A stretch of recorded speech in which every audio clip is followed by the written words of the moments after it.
Good evening, everyone, and welcome to WITS Business School. In South Africa, as with the rest of the world, even though you're getting different models emerging, we constantly look at success in terms of quantitatives.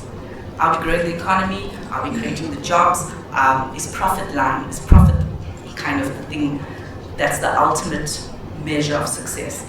But what you're starting to see around the world is the conversation is around how do we create business models that add to an economy that serves the people, not just organizations. Countless times, close on 100 times, I've thought to myself, this business isn't going to last. We're not going to be around tomorrow. And then you are around. And that feeling of not knowing, that anxiety around not knowing what's going to happen is pretty normal in entrepreneurship. And learning to deal with that, learning to mentally stay afloat when those feelings occur has by far been my biggest challenge. What we've done now is we've started creating other companies that will develop and drive innovation in some of the products we're currently selling in retail.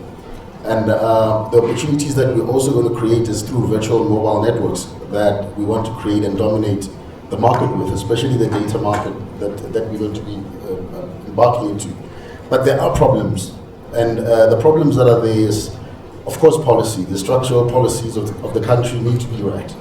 Right now, we're debating around the issue with ICASA regarding spectrum. So it's a contentious issue where we're auctioning our spectrum to big business, and entrepreneurs sitting on the stage can provide the same solutions. We export too much raw material where we should be manufacturing and producing our own watches, our own products. Government in other countries are actually very much pro-entrepreneurship, in not just saying that they are pro, but they also have support systems that enable their entrepreneurs to be able to run successful businesses that are sustainable. When you hire somebody, you've got them for an extended period of time, and you've got to think through the implications of that before you employ somebody.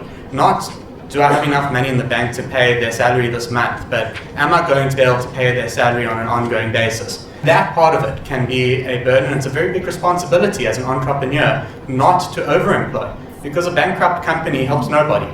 The spectrum, the starting price for the bid is 3 billion. Any other entrepreneur, unless you are Celsi, you are MTN, or Vodacom for that matter, and you are interested in the same space, how are you supposed to get that 3 billion to run a business that can create jobs for other people? So for me, the disjoint is significantly in the policies. Females are still overlooked for jobs, especially in the ICT industry where I am. In Women's Month, I see a lot of companies celebrating women. But they're celebrating them with manicures and pedicures and makeup days, and I look at that and I find that problematic, as opposed to celebrating it with equal pay and equal rights. Anybody who's a minority for whatever reason in business, you carry that with you, where there's this sense that if you can do it, if you can achieve, the next person looks at you and think, possibly I can do it as well. It's not just a case of, shame, we must meet demographics, we need more women in the space. No, there are two reasons behind it. One is the fact that if you're excluding half the population, surely you don't have the best people for the job sitting there. How many more people you can inspire by having a diverse employee base? My mother, in her wisdom, to try and keep us on the streets, she got us involved in all sorts of extramural activity. And I think it was the wisdom of an old woman, knowing that idle time is a very dangerous thing to a young mind. I want to be at a table where policy, legislation are formulated so that we empower and make sure that we would raise a generation of young people who can come out there and be able to change the lot of all of us.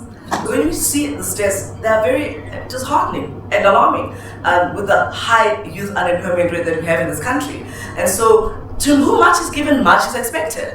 And therefore, collectively, we have a responsibility to be able to do what we need to do. I grew up watching my parents work hard. And so, it runs in my veins, entrepreneurship. The serial entrepreneur in me who gets bored very quickly. I start businesses, some of them myself, and then I start another business. It's not about me, myself, and I, how I can be great. You have to pull each other up as we rise. It was, I think, Umam Zanele who once said, gone are the days when people, it's fancy and wonderful to say, oh, I'm the only woman that sits on the board of such. I'm, the only, and then when you rise up that ladder, then you then look back and then that ladder so that somebody mustn't come after you. We can't be a nation like that. We can't be a society like that.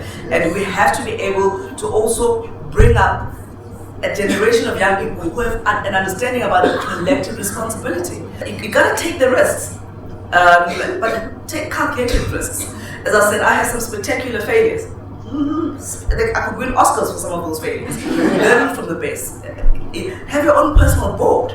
People who will inspire you, who will encourage you. Because many times you're going to find people are going to say, you and what army are going to do what? I'm a constant student, hungry for knowledge. I'm curious about the world. I want to know better because I don't know it all. Entrepreneurs have an enthusiastic vision, and it's often the driving force for an enterprise.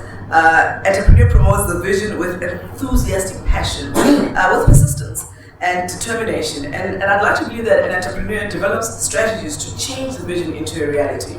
The entrepreneur takes the initial responsibility to cause a vision to become a success.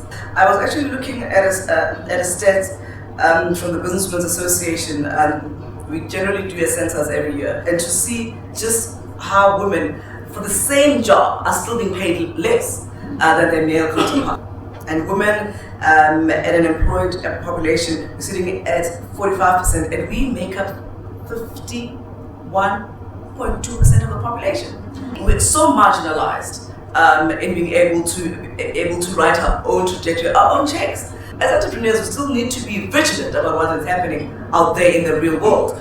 And name and shame companies who have no interest to advance the interests of women. Two things that I'm passionate about: youth development and women empowerment.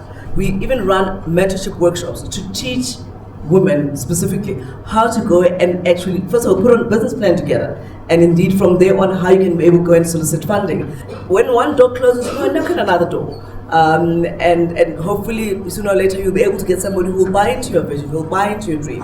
I think sleep is overrated, and one of my mentors taught me that you need an average of at least 4 to 5 hours of sleep, and then you can function. And so I continuously I'm thinking of new ideas.